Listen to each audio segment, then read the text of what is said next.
Welcome back to the show today at 6:34. I'm your host, Lance Roberts, Danny Ratliff here. And one of those things that this is one of those things that have to make you laugh, right? It's just you have to do this, because here we are. We're now moving into a presidential election cycle.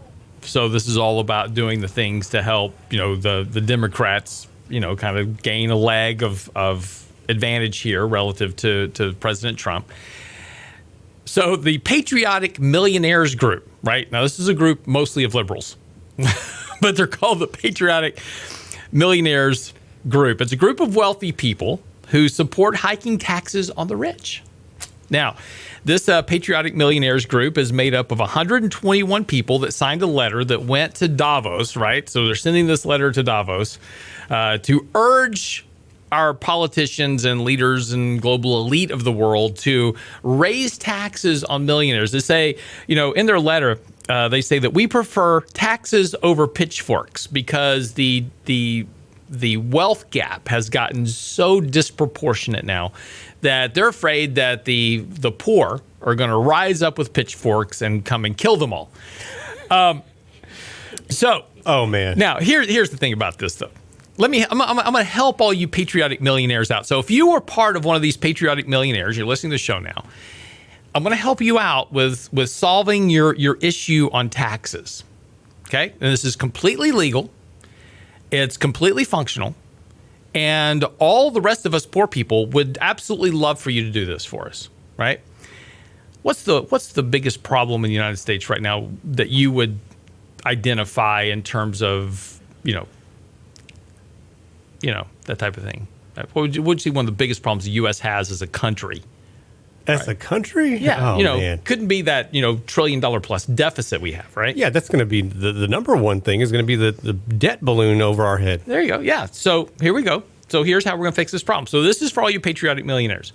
There's a quote here. There are two kinds of wealthy people in the world, those who prefer taxes, those who prefer pitchforks. We, the undersigned, prefer taxes. And the letter was signed by 121 people, including Disney heiress Abigail Disney, the Celtic co-founder and Unilever CEO Paul Pullman, and Love Actually filmmaker Richard Curtis.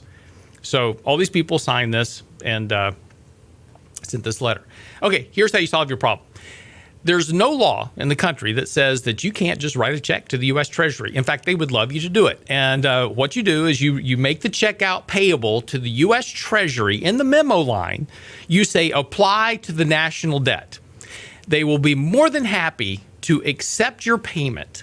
So feel free. So, if you think you should pay more taxes, there's absolutely nothing stopping you from writing a check to the U.S. government and to the U.S. Treasury in particular. Memo line, please apply to the national debt, and that money will actually go down to pay our national debt.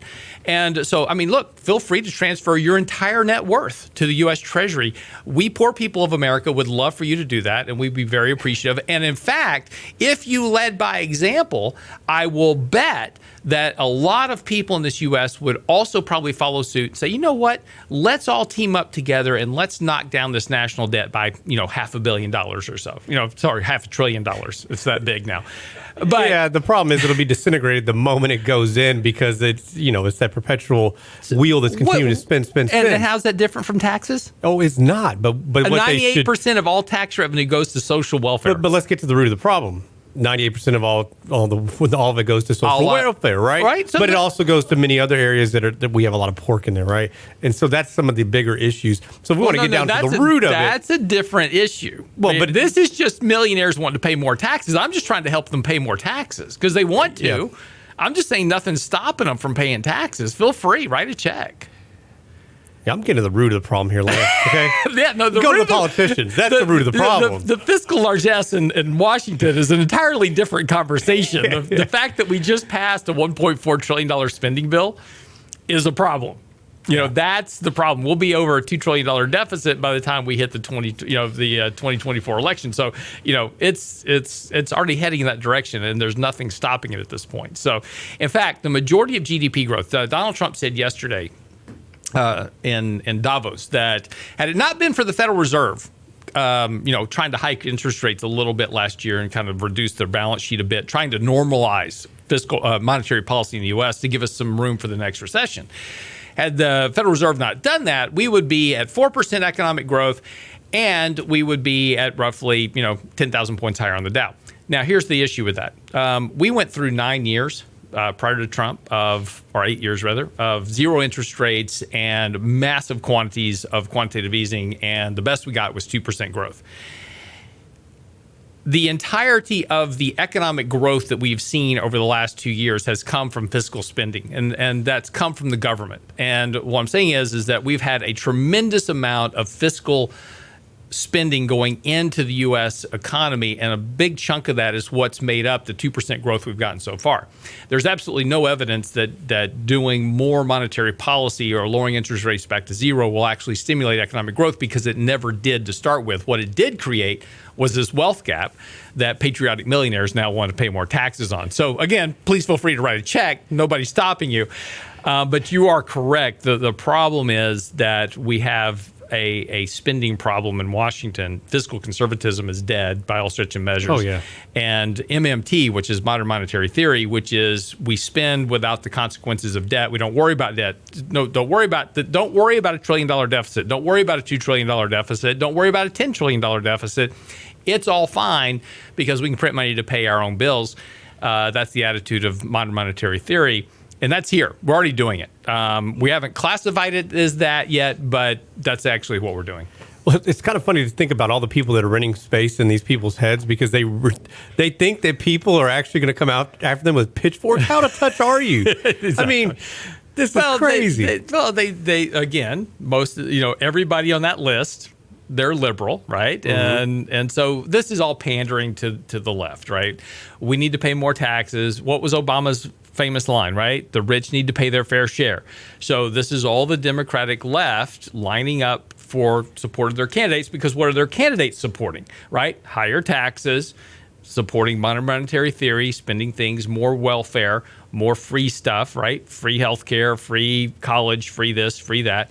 In order to do that, you've got to have a lot more in taxes. So this is this whole it's kind of playing this fear monger game. It's like, oh, if you don't raise my taxes, the pitchforks are going to come. Again, the point is that there's nothing stopping you paying more taxes. The reality is you don't want to pay more taxes, because if you did want to pay more taxes, you would do so, right? You wouldn't you wouldn't be making and taking advantage of charitable loopholes. You wouldn't be doing estate planning. You wouldn't be sheltering assets off in tax-free areas, which is what you're all doing. We know it because we work with you. Yeah. Well, and that's what you do. You need to figure out ways to keep more money in your pocket. Look, they're not a better steward of your hard-earned cash than you are.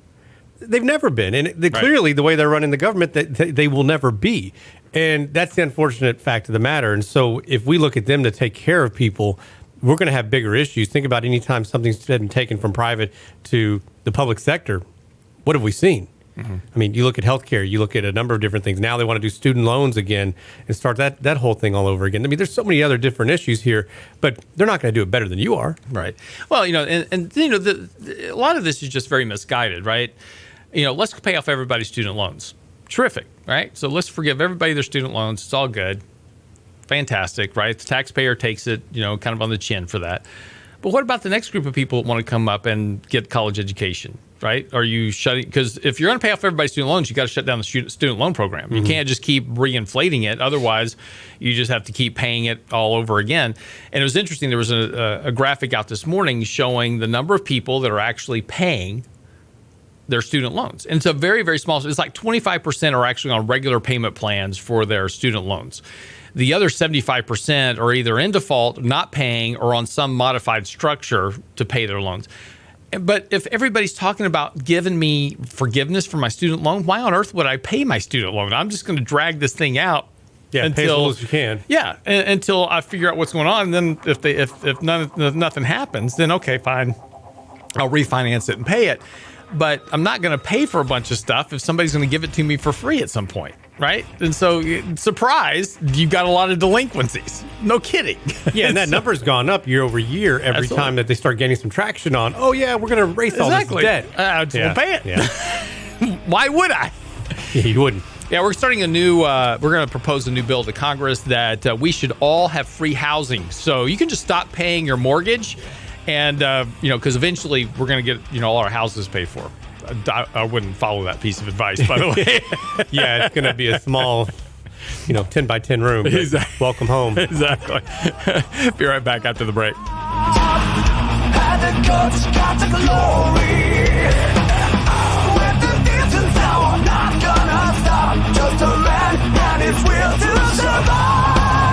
Real Investment Show podcasts are now available on iTunes. Listen anyplace, anytime at iTunes.com.